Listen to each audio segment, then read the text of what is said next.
제158화 공손년의 난 제1장 제갈량이 죽은 다음에는 총나라 건흥 13년이고 위나라 청룡 3년, 오나라 가화 4년이었다. 이해 세 나라는 모두 군사를 일으키지 않았다. 다만 위나라 국주 조에는 사마이를 태위로 봉해 분마를 모두 거느려 다스리고 변경의 여러 지구를 안정시키도록 했다. 이에 사마이는 감사의 절을 올리고 낙양으로 돌아갔다. 국방을 사마이에게 모두 맡긴 위나라 국주는 허도에서 토목공사를 크게 일으켜 궁전을 짓고 낙양에서도 조양전과 태극전을 짓고 총장관을 쌓았는데 그 높이는 모두 10길에 달했다. 당시의 10길은 금일에 23m에 달하는 높은 건물이다. 또한 숭화전 청소각 봉황루를 세우고 구룡지를 조성했다. 이 같은 건설 작업을 박사 마견에게 맡기니 세워지는 건물들은 모두 화려하기 짝이 없었다. 조각을 새긴 들보와 화려한 마룻대, 푸른 기와와 황금색 벽돌로 꾸민 건물들은 마치 태양처럼 빛났다. 천하에 뛰어난 장인 3만여 명과 인부 30여만 명을 뽑아 밤낮으로 건축 현장에 투입하니 지친 백성들의 입에서 원성이 끊이지 않았다. 그러나 조에는 아랑곳하지 않고 또다시 박림원에 토목공사를 일으키라는 교지를 내려 이번에는 공경대부들까지 그곳에 심을 나무와 다질 흙을 전하르게 했다. 이를 보다 못한 사도 동심이 표문을 올려 간절히 간했다. 엎드려 아뢰나이다. 건한시대 이래 수많은 백성들이 싸움터에 서 죽거나 집안이 몰살당하여 비록 살아남은 자라도 고아나 노약자들이었사옵니다. 만일 지금 대궐이 협소하여 이를 넓고 크게 만들고 싶다 하더라도 마땅히 철을 가려 농사짓는 일에 방해는 되지 말아야 할 터인데 하물며 아무 이로움도 없는 건물들을 지으시나이까. 폐하께서 신하들을 높여 관을 쓰게 하고 무늬가 아름다운 옷을 입게 하고 화려한 수레를 타게 하심은 평민들과 다르게 보이려 하심이었나이다. 그런데 이제 그들에게 나무를 지고 흙을 나르게 하여 몸을 땀으로 적시고 발을 흙투성이로 만들어 나라의 광영을 훼손하고 아무 이로움도 없는 건물들을 높이시니 실로 무어라 할 말이 없사옵니다. 공자님이 말씀하시기를 임금이 예의를 갖추어 신하를 부리면 신하는 충성을 바쳐 임금을 섬긴다고 하셨나이다. 충성도 없고 예의도 없으면 어찌 나라가 존립할 수 있겠나이까. 신이 이런 말씀을 올리면 반드시 죽으리라는 것을 알고 있사오나 저는 스스로를 소털하노라기에 비교하오니 살아서 쓸모가 없을진데 죽는다 한들 손에 될 일이 무엇이겠나이까. 붓을 잡고 눈물을 흘리며 마음으로 세상의 이별을 고하나이다. 신에게 아들이 8 있사온데 신이 죽으면 폐하께 누가 될 것이옵니다.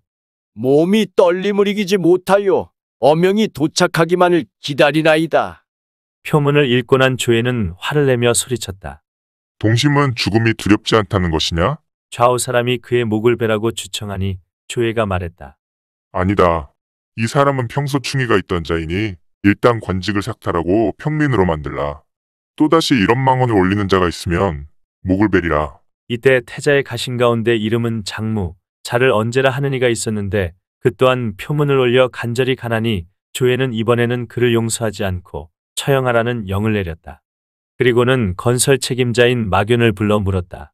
짐이 높은 누대와 정각을 찌어 신성과 더불어 왕래하며 불로장생의 약을 구하고 싶은데 좋은 생각이 있는가? 그러자 마견이 아뢰었다. 한나라의 황제 24분 가운데 가장 오래 나라를 다스리고 장수하신 분은 무제이셨나이다. 그 까닭은 하늘에 있는 해와 달의 전기를 흡수하셨기 때문이지요. 일찍이 장안의 궁중에 백냥대를 짓고 그 백냥대 위에 구리로 만든 동인을 하나 세웠사옵니다. 동인의 손에 승노반이라는 쟁반을 들게 하고 삼경의 북두성에서 내리는 이슬을 받게 하였지요. 이를 모은 이슬을 하늘의 즙 또는 단이슬이라 부르는데 이 이슬물에 아름다운 옷가루를 타서 마시면 늙은이도 어린아이처럼 젊어질 수 있다고 하옵니다. 조에가 크게 기뻐하며 말했다. 그렇다면 그대는 인부들을 이끌고 즉시 장안으로 달려가 백냥대에 있는 동인을 뜯어 이곳 박림원으로 옮기라. 예, 명을 받들겠나이다. 마견은 인부 1만을 이끌고 장안으로 달려가 백냥대 주위에 나무 골조를 엮어 세우고 그것을 타고 위로 올라가게 했다. 그러자 5,000명의 인부가 순식간에 밧줄을 연결해 주위를 에워싸며 올라갔다. 백냥대의 높이는 20길이고 구리기둥의 둘레는 10아름이나 되었다. 마견이 동인을 먼저 떼어내라고 지시했다. 많은 이들이 힘을 모아 동인을 떼어내는 동안 동인의 눈에서 눈물이 줄줄 흘러내리는 모습이 보였다. 사람들이 모두 놀라 웅성거리는데 갑자기 백량대 주변에서 한바탕 광풍이 몰아치더니 마치 소나기가 쏟아지듯 모래가 날고 돌이 굴렀다. 이어 하늘이 무너지고 땅이 갈라지는 듯 엄청나게 큰 소리가 울리더니 백량대가 기울고 기둥이 쓰러지면서 1천여 명의 인부가 그 밑에 깔려 죽었다. 이런 참사를 겪으면서도 마교는 동인과 황금 쟁반을 낙양으로 옮긴 후 이를 위나라 국주에게 바쳤다. 그러자 위나라 국주가 마교에게 물었다. 구리기둥은 어디 있느냐? 기둥 무게가 100만 근이나 나가 옮겨올 수 없었나이다. 그렇다면 구리기둥을 때려 부숴 낙양으로 옮기라. 그 다음 이를 녹인 동인을 2개 주조하여 3만 밖에 나란히 세우고 옹중이라는 이름으로 부르게 하라.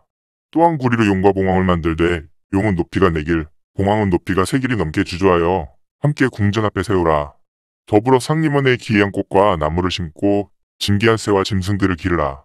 이처럼 조회가 사치와 호화로움에 빠져 지내자 소부 양부가 표문을 올려 가냈다. 신이 듣건대 유임금은 초가집에 사셨건만 만국의 백성들은 탈없이 살아서옵니다. 우임금은 초라한 궁실에 사셨으나 천하의 백성들은 생업을 즐겼나이다. 은나라 주나라에 이르러서도 임금의 집은 보통 집보다 3자 더 높고 그 넓이도 돗자리 9장에 이르렀을 뿐이옵니다. 옛날 덕이 높은 군주와 밝은 임금들은 궁실을 높고 화려하게 하느라고 백성의 재력을 피폐하게 만든 적이 없사옵니다. 하나라의 거랑이 옥돌로 궁실을 꾸미고 상하로 복도를 만들었으며 은나라의 주왕은 우뚝 솟은 궁전과 거대한 보물창고를 짓더니 마침내 사직을 잃고 말았나이다. 초나라의 영왕도 장화대를 건축하다가 화를 입었사오며 아방궁을 지은 진시황은 화가 그 아들에 미쳐 천하가 배반하니 겨우 2대 만에 멸망하고 말았사옵니다. 물은 만민의 노고를 헤아리지 아니하고 자신의 눈과 귀만 즐겁게 하려다가 망하지 아니한 예는 아직까지 없었나이다. 폐하께서는 마땅히 유임금, 순임금, 우임금, 탕왕, 문왕, 무왕 같은 성군들을 본받으시고 거랑, 주왕, 진시황, 영왕 같은 폭군들을 경계하셔야 하옵니다. 그러지 아니하고 스스로 한가하고 스스로 안일에 빠져 단지 궁실만을 장식하신다면 반드시 멸망의 화를 입게 될 것이옵니다. 군주는 나라의 머리이고 신하들은 그 팔다리 이오니 죽어도 같이 죽고 살아도 같이 살며 득실도 같이 하는 것이옵니다. 신이 비록 어리석고 겁이 많지만 어찌 군주의 잘못을 가하는 신하로서의 의를 감히 있겠나이까. 드리는 말씀이 적절하고 합당하지 아니하여 폐하를 감동시키기에는 부족할 것이옵니다. 삼가 관을 준비하고 목욕제기한 채 폐하께서 내리실 극형을 기다리고 있겠나이다. 이렇듯 간곡한 표문을 올렸지만 조회는 반성하지 않고 오히려 마견을 독촉해 높은 데를 짓고 동인과 승로반을 안치하도록 했다. 또한 교지를 내려 천하의 미녀들을 널리 뽑아 박림원에 집어넣도록 했다. 이에 여러 관리들이 표문을 어수선히 올려 간언했지만 조회는 모두 콧등으로 들었다. 한편 조회의 황후 모씨는 한해군 사람으로 일찍이 조회가 평원왕으로 있던 시절에 몹시 사랑을 받았고 그가 황제의 자리에 오르자 황후로 책봉되었다. 그뒤 조회가 곽부인을 총애하게 되자 모황후는 총애를 잃고 말았다. 곽부인은 아름다울 뿐 아니라 총명하기까지 하니 조회는 그녀에게 빠져 날마다 쾌락을 쫓느라고 한 달이 넘도록 후궁에서 나오지 않았다. 그해 봄 3월에 박림원에 온갖 꽃이 다투어 피어나자 조회는 곽부인을 데리고 박림원을 찾아 그곳에서 술을 마시며 꽃구경을 했다. 그러자 곽부인이 말했다. 어찌 황후를 불러 함께 즐기지 아니하시는지요? 그 사람이 여기 있으면 술 한 모금도 목구멍으로 넘어가지 아니하느니라. 그리고는 이 사실을 모황후에게 알리지 말라고 궁녀들에게 일러두었다. 모황후는 조회가 한 달이 넘도록 정궁의 모습을 보이지 않자 마음이 외롭고 쓸쓸했다. 이에 궁녀 10여 명을 거느리고 박림원에 있는 취화로에 올랐는데 바람결에 맑고 깨끗한 주악 소리가 들려오므로 좌우에 물었다. 어디서 연주되는 주악이냐? 그러자 궁녀 한 사람이 아뢰었다. 성상께서 곽부인과 함께 어화원에서 꽃을 감상하며 술을 들고 계시나이다. 이 말을 들은 모황후는 마음의 번뇌를 누를 길이 없어 정궁으로 돌아온 뒤 자리에 누웠다. 다음날 모황후는 작은 수레를 타고 궁을 나와 논일다가 마침 회랑이 구부러지는 곳에서 조회와 마주치게 되었다. 그러자 모황후가 비웃으며 말했다. 폐하께서는 어제 북쪽 화원에서 주악을 즐기시던데 그 재미가 결코 적은 것 같지는 않으시더군요. 일종의 야유였다. 이에 격노한 조회는 어제 시중을 들었던 사람들을 모두 잡아들여 꾸짖었다. 어제 북쪽 화원에서 짐이 무엇라 일렀느냐? 황후가 알지 못하게 하라는 엄명을 내렸거늘 누가 입을 놀린 것이냐. 그리고는 관리에게 호통쳐 시중 들었던 사람들을 모조리 처형하라는 영을 내렸다. 이 소식을 들은 모황후는 크게 놀라 수레를 돌려 궁궐로 돌아왔다. 그러자 조회는 즉시 교지를 내려 모황후에게 사약을 내리고 곽부인을 세워 황후로 삼았다. 그런데도 조정의 신하들 가운데 이 일에 부당함을 아는 자는 아무도 없었다. 그러던 어느 날 유주자사 관구검이 표문을 올려 요동의 공손년이 반란을 일으켰음을 알려왔다. 스스로 연왕이라 칭하고 연호를 소환 원년으로 고치며 궁전을 짓고 그 자신의 관료 조직을 확립한 다음 군사를 일으켜 옆나라를 쳐들어가 북방으로 짓밟히고 있나이다. 조회는 크게 놀라 문무관료를 불러 물었다. 공손년이 반란을 일으켰다는데 이를 어찌하면 좋겠는가. 제2장. 반란을 일으킨 공소년은 요동태수였던 공손탁의 손자여 공손강의 아들이었다. 일찍이 건한 12년 조조가 원소의 막내 아들 원상을 뒤쫓은 일이 있었다. 그런데 조조가 아직 요동에 도착하기도 전에 태수 공손강은 그곳으로 도망쳐온 원상을 베어 그 수급을 바치니 조조는 그 공을 평가하여 공손강을 양평우에 봉했다. 그 뒤 공손강은 두 아들을 남기고 죽었는데 장남 공손왕과 차남 공손년 둘 다 나이가 어려 요동태수의 자리는 공손강의 아우인 공손공이 계승하게 되었다. 그 후 조비가 위나라를 건국하자 공손공은 거기 장군 평곽후에 봉해지기도 했으나 성격이 나약하여 나라를 잘 다스리지는 못했다. 세월이 흘러 공소년은 성인이 되었다. 문무를 겸비했으나 기질이 강해 남에게 지는 것을 싫어하는 공소년은 태화 2년 숙부 공손공의 자리를 빼앗았다. 이를 추인하여 조회는 공소년을 봉하여 양렬 장군 요동태수로 삼았다. 그 뒤 오나라 국주 손권이 장미와 허연을 요동으로 보내 공소년을 봉해 연왕으로 삼았다. 그러나 중원을 두려워한 공소년은 금은 보화를 가지고 온 장미와 허연 두 사람을 베어 그 수급을 조회에게 보냈다. 이에 조회는 공소년을 봉해 대삼아 낭낭공으로 삼았다. 그러나 공소년은 조회가 내린 그 벼슬이 마음에 차지 않아 무리와 상의한 뒤 스스로 연왕이라 일컫고 연호를 소환 원년으로 고쳤던 것이다. 그러자 부장 가범이 간했다. 중원에서 주공을 상공의 자기로 대우한 것이 결코 소홀한 것은 아닌데 만일 지금 배반한다면 이는 실로 불경한 일입니다. 게다가 사마이는 용병에 뛰어나서 청나라의 제갈 무우조차 그를 이기지 못하였는데 하물며 주공께서 어찌 대적하시겠습니까? 이 말을 듣고 경노한 공손년이 소리쳤다. 여봐라, 가범을 결박하여 참수하라. 그러자 참군 윤직이 나서 간했다. 가범의 말이 옳습니다. 공자님께서 이르시기를 나라가 망하려면 반드시 요사스런 징조가 있다고 하셨습니다. 지금 나라 안에는 괴이한 일들이 일어나고 있습니다. 근자에는 개가 두건을 쓰고 붉은 옷을 입은 채 지붕에 올라가서 사람처럼 걷는다고 합니다. 또 성남 쪽에서는 시골 백성들이 밥을 짓는데 솥뚜껑을 열어보니 솥 안에 삶아 죽은 아이가 들어있었다고 합니다.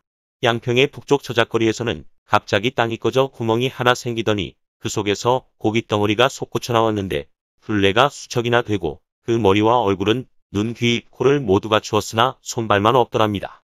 하도 이상한 모양이라 사람들이 칼로 찔러보고 화살을 쏘아보았으나 상처를 입지 아니하여 도대체 어떤 물건인지 알 수가 없었습니다.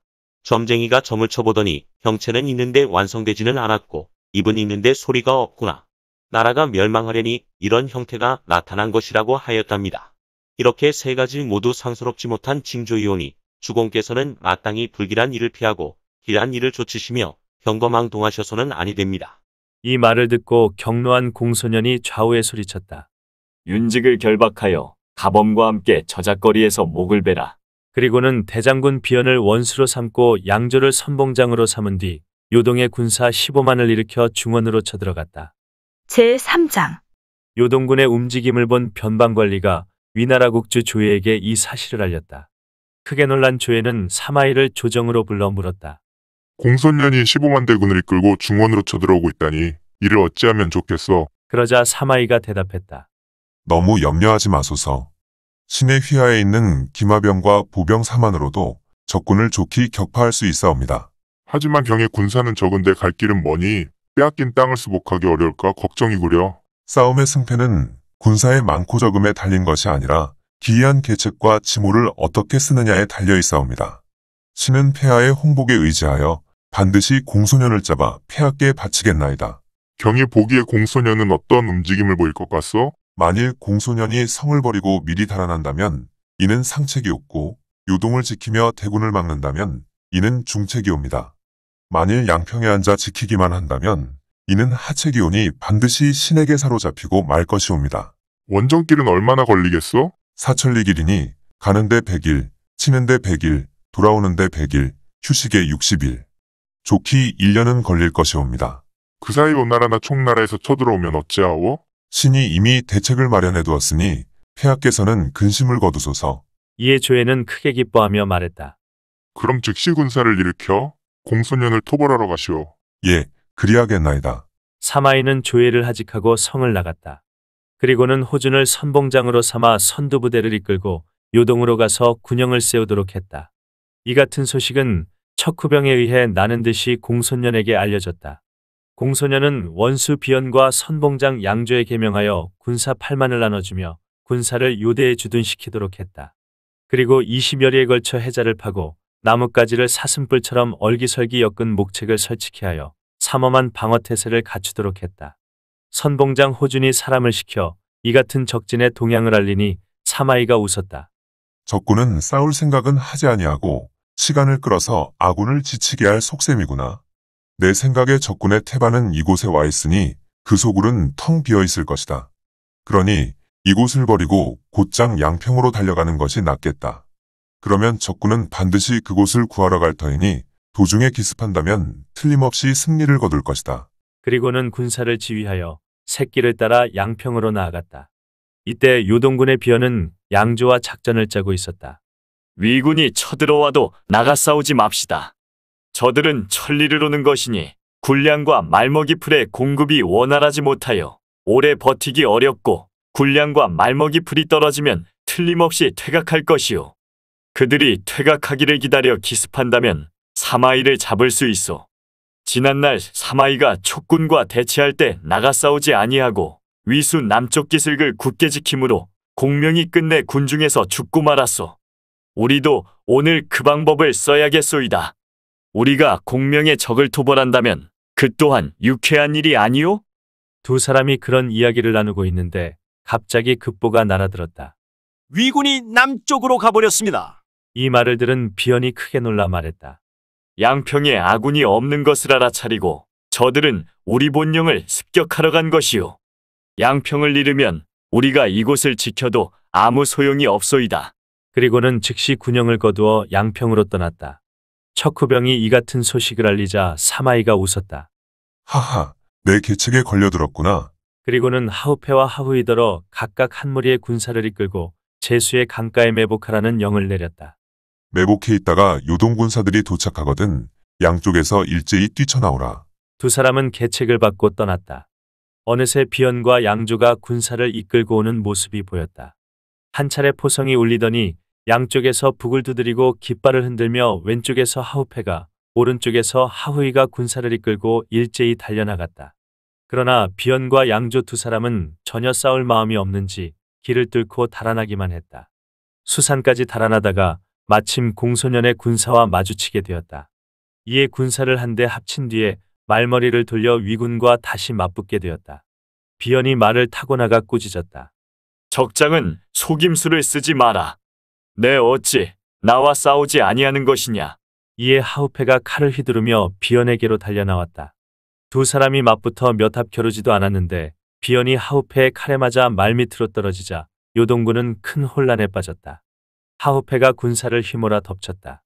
이에 공소년은 패잔병을 이끌고 양평성으로 들어가더니 성문을 굳게 닫아 잠근 채 다시는 싸우러 나오지 않았다. 위군은 양평성을 사방으로 에워쌌다. 때마침 가을비가 한 달이나 쉬지 않고 내려 평지의 수심이 석자에 이르니 군량운반선이 유하오기에서 곧바로 양평성 성미까지 직행할 지경이 되었다. 위군은 모두 물속에 잠긴 꼴이 되어 걷든지 앉든지 불안하기만 했다. 그러자 좌도독 배경이 군막 안으로 들어와 구했다. 계속 내리는 빗물 때문에 영내가 질퍽거려 병사들이 머물 수가 없습니다. 청컨대 군영을 앞쪽 산 위로 옮기게 해주십시오. 그러자 사마이가 버럭 화를 냈다. 공소년을 잡는 것이 조석에 달렸는데 어찌 군영을 옮긴단 말인가. 군영을 옮기자는 말을 다시 꺼내는 자는 목을 베리라. 추상 같은 호령의 배경은 예 하며 물러났다. 그러나 잠시 후 우도독 구련이 들어와서 구했다. 군사들이 물에 잠겨 고생하니 태위께서는 부디 군령을 높은 지대로 옮기게 해주십시오. 이에 경로한 사마이가 외쳤다. 내 이미 군령을 내렸거늘 내 어찌 이를 어기려 드느냐. 그리고는 즉시 구련을 밖으로 끌어내 참수하고 그 머리를 남문 밖에 걸었다. 이를 본 군사들은 두려움에 벌벌 떨었다. 사마이가 영을 내려 양쪽 군영의 인마를 잠시 20리 밖으로 물리니 성 안의 군사와 백성들은 성을 나가 뗄나무를 베고 섭을 채취하고 소와 말을 방목했다. 사마 진군이 물었다. 전에 태위께서 상용을 치실 때는 군사를 8길로 나눠 8일 만에 성 밑에 도착하여 맹달을 사로잡는 공을 세우셨습니다. 이제 가봇잎은 무장병 4만이 수천리를 왔는데 성을 치라는 명을 내리지 아니하시고 도리어 그들을 오랫동안 진창 속에 지내도록 만드십니다. 반대로 성 안의 적병들은 성 밖으로 나와 뗄나무를 베고 가축을 방목하게 하시니 태위께서 무슨 생각을 하시는지 통 모르겠습니다. 그러자 사마이가 껄껄 웃었다. 하하하. 공은 병법을 모른단 말씀이요? 지난날 맹달은 군량은 많은데 병력이 적었고 아군은 군량이 적은데 병력이 많았던 까닭에 속전속결을 하지 아니할 수 없었소. 상대방의 예상을 깨는 방향으로 허를 찔러 갑자기 적을 공격함으로써 승리를 거둔 것이오. 그러나 지금은 사정이 다르오. 요동군은 많고 아군은 적으며 적군은 굶주리고 아군은 포식하고 있는데 무엇 때문에 힘들여 공격한단 말이오. 가만히 있어도 저들은 견디지 못해 스스로 달아날 것이오. 그때를 기다렸다 기회를 타서 공격해야 하오. 내 지금 한 줄기 길을 열어 뗄나무를 베고 가축을 방목해 한 것은 저들이 스스로 달아나도록 만들기 위해서요. 설명을 들은 진군은 감탄에 맞지 않으며 군막을 물러나왔다. 이에 사마이가 낙양으로 사람을 보내 군량을 재촉했다. 위나라 국주 조회가 조회를 열자 신하들이 입을 모아 아뢰었다. 요즘 가을비가 한 달 동안이나 그치지 아니하니 인마가 모두 지쳐있나이다. 하오니 사마이를 불러들이시고 잠시 군사를 거두시는 것이 좋을 줄로 아옵니다. 그러나 조회는 고개를 저었다. 사마태위로 말하면 용병에 능하고 좋은 계책이 많아 위기에 잘 대처하는 분이요. 이제 공소년 잡을 날만 기다리면 될 일인데 경들이 어찌 걱정할 필요가 있단 말이오? 그리고는 신하들의 간언을 듣지 않고 사람들을 시켜 군량을 사마이의 군영으로 보냈다. 사마이는 군영에 머물고 있었다. 다시 며칠이 지나자 비가 그치고 하늘이 개었다. 그날 밤 사마이가 군막을 나와 천문을 살피는데 갑자기 말만큼 커다란 별 하나가 몇 길이나 되는 꼬리를 끌며 수산 동북쪽에서 날아와 양평성 동남쪽으로 떨어졌다. 이에 각 군영의 장수와 병사들 가운데 놀라지 않는 자가 없었다. 그러나 이를 본 사마이는 크게 기뻐하며 장수들에게 말했다. 닷새 뒤 별이 떨어진 곳에서 공소년의 목을 베게 되리라. 그러니 내일부터는 모두 힘을 합쳐 양평성을 치라. 명을 받은 장수들은 다음 날 새벽 군사를 이끌고 양평성을 사방으로 에워싸더니 흑산을 쌓고 땅굴을 파며 호신을 올려놓는 받침틀을 세우고 구름 사다리를 설치했다. 그리고 밤낮을 가리지 않고 공격을 계속하며 화살을 소나기처럼 세차게 성 안으로 퍼부었다. 읽어주는 고품격 삼국지는 다음 화도 계속됩니다. 이번 이야기를 재미있게 읽으셨다면 좋아요와 구독을 눌러주세요. 그리고 작품을 해설하는 프롤로그도 꼭 읽어주세요.